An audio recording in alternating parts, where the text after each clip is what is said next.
আচ্ছা, এরপর লিখো মডাল অক্সিলারি পর হ্যাভ থাকলে বি3 বসে।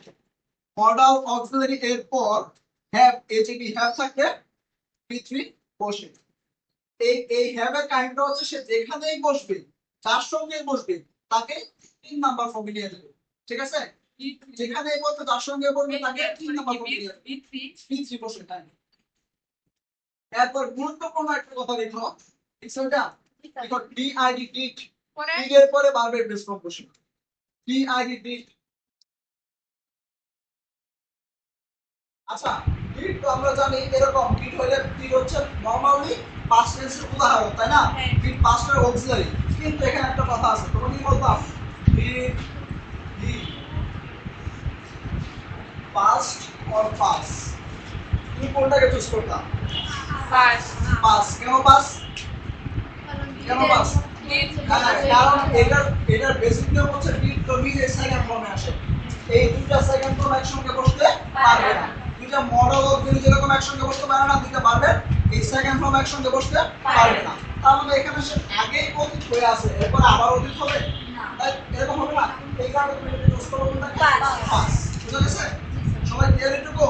শিওর তো? আচ্ছা, এরপর লিখো বি এর পরে বি3 বসাবো। এই যে এরকম বি আইএনজি বি এর পরে বি3 বসে। আচ্ছা, বিং শব্দ হচ্ছে মনে করো হওয়া। হ্যাঁ, তো হওয়া কাজটা কি? ধরো নিজে নিজে কোনো কিছু হয়, ধরো আমাকে কি ইনভাইট করলো একটা অনুষ্ঠানে, তাহলে আমার কথাটাকে কেউ একজন বলবো ফায়ার অথবা he has been invited. Invited, ঠিক আছে? বিং এর পরে ইনভাইটেড হবে। এটা একটু জটিল নিয়ম। ডিড এবং বিং একটু আলাদা করে মনে রাখবা দুটাকে। ডিড এবং বিং দুটাকে আলাদা করে মনে রাখতে হবে। তারপর লিখো সেন্টেন্সটা কি অ্যাক্টিভ না প্যাসিভ ফর্মে আছে তা খেয়াল করতে হবে। সেন্টেন্সটা কি অ্যাক্টিভ নাকি প্যাসিভ ফর্মে আছে তা খেয়াল করতে হবে। সেন্টেন্সটা কি অ্যাক্টিভ নাকি প্যাসিভ ফর্মে আছে তা খেয়াল করতে হবে। আচ্ছা, প্যাসিভ মানে যেন কি বলছিলাম আমি? প্যাসিভ মানে বি3। না না, প্যাসিভ মানে হচ্ছে বি3। এই বুঝতে পারছো তুমি? এটা যত প্যাসিভ সেন্টেন্স আছে সবগুলাই বি3। যেমন ধরো এই বাড়িটা তৈরি করা হয়েছে, এই বাড়িটা নিজে নিজে হয় না, নিজে নিজে হয়েছে। নিজে নিজে হইলে সে অ্যাক্টিভ ছিল, কিন্তু কেউ না কেউ এই বাড়িটাকে বানাইছে, তাই না? এই কারণে এটা হচ্ছে প্যাসিভ একটা সেন্টেন্স। ঠিক এরকম প্যাসিভ হইলে সকল সেন্টেন্সে ভার্বের থার্ড ফর্ম বসবে, এটা মাথায় রাখো। প্যাসিভ মানে কি? আমার মানে যখন এ পড়াবো ভয়েস পড়াবো তখন বলে দিব প্যাসিভ মানে হচ্ছে বি3। লিখছো? আচ্ছা, কি লিখছো? সেন্টেন্সের অ্যাক্টিভ ফর্ম ও প্যাসিভ ফর্ম আচ্ছা, এটা খেয়াল করতে হবে। খেয়াল করতে হবে। আচ্ছা, যদি প্যাসিভ ফর্মে থাকে, যদি সেন্টেন্সটি প্যাসিভে থাকে তাহলে অবশ্যই ভার্বের থার্ড ফর্ম বসবে। যদি সেন্টেন্সটি প্যাসিভ এ থাকে তাহলে অবশ্যই ভার্বের থার্ড ফর্ম বসবে। ঠিক আছে? আচ্ছা,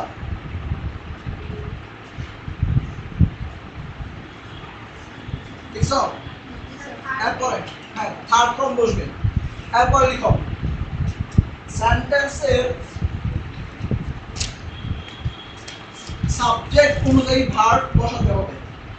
সেন্টেন্সের সাবজেক্ট অনুযায়ী ভার্ব বসাতে হবে। দ্রুত লিখো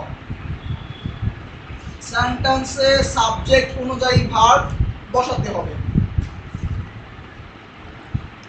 এই কথা মানে কিন্তু আগেও বলছিলাম আমি, সেন্টেন্সে সাবজেক্ট অনুযায়ী ভার্ব বসাতে হবে। এই কথা মানে কি ছিল? সাবজেক্ট যদি সিঙ্গুলার হয় ভার্ব সিঙ্গুলার, আর সাবজেক্ট যদি প্লুরাল হয় verb plural. Good, very good. সবাই বলো একসঙ্গে, সাবজেক্ট যদি সিঙ্গুলার হয় ভার্ব সিঙ্গুলার। গুড, এটা তো সবার মাথায় আছে। আচ্ছা, ওই যে আমি বলছিলাম শাবনূর এবং শাবানা, মনে আছে না? এটা এস এস না, এটাকে তো মনে রাখতে হবে। এই যে আসা যাবে না, এই যে এদিকে আমার যে এখানে আসা যাবে না। এই সিঙ্গুলার প্লুরাল খেয়াল করতে হবে আনসার করার সময় একদম ভাবে, কারণ অবশ্যই এর বড় একটা ফ্যাক্ট আছে এখানে। আচ্ছা, এরপর লিখেন সাবজেক্ট চিনতে অসুবিধা হলে, সাবজেক্ট চিনতে অসুবিধা হলে, সাবজেক্ট চিনতে অসুবিধা হলে লম্বা সেন্টেন্সে হ্যাঁ প্রিপজিশনের পূর্বে সবটুকুকে সাবজেক্ট ধরে নিতে হবে। সাবজেক্ট চিনতে অসুবিধা হলে লম্বা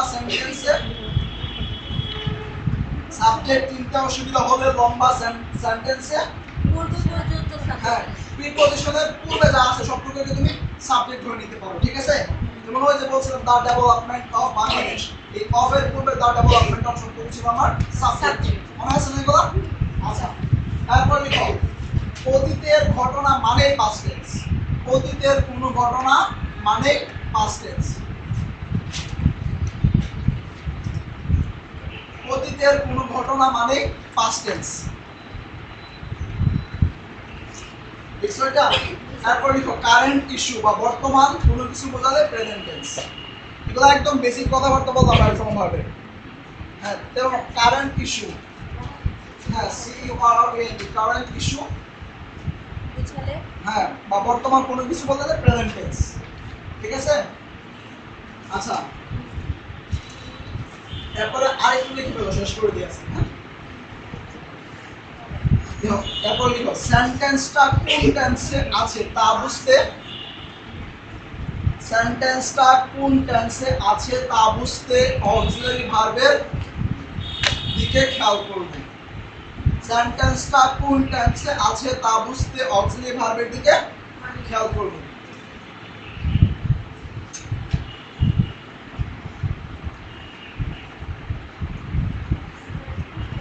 দেখছো, অক্সিলারি ভার্বের দিকে খেয়াল করব।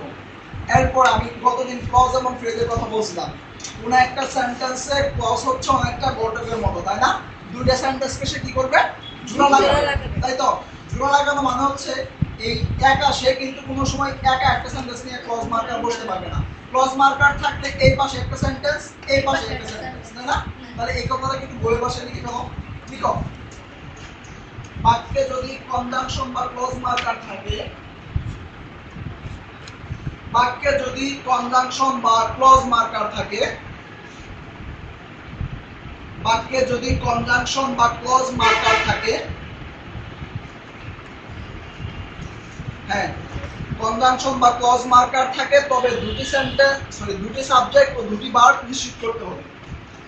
তবে দুটি সাবজেক্ট ও দুটি ভার্ব নিশ্চিত করতে হবে, ঠিক আছে? ঠিক আছে, আচ্ছা এরপর এটা লিখো মডাল অক্সিলারি ভার্ব যুক্ত বাক্যটি যদি নেগেটিভ হয়, মডাল অক্সিলারি ভার্ব যুক্ত বাক্যটি যদি নেগেটিভ হয়, মডাল অক্সিলারি বাক্যটি যদি নেগেটিভ হয়, হ্যাঁ ভার্ব যুক্ত বাক্যটি যদি নেগেটিভ হয় তাহলে সেন্টেন্সের গঠন হবে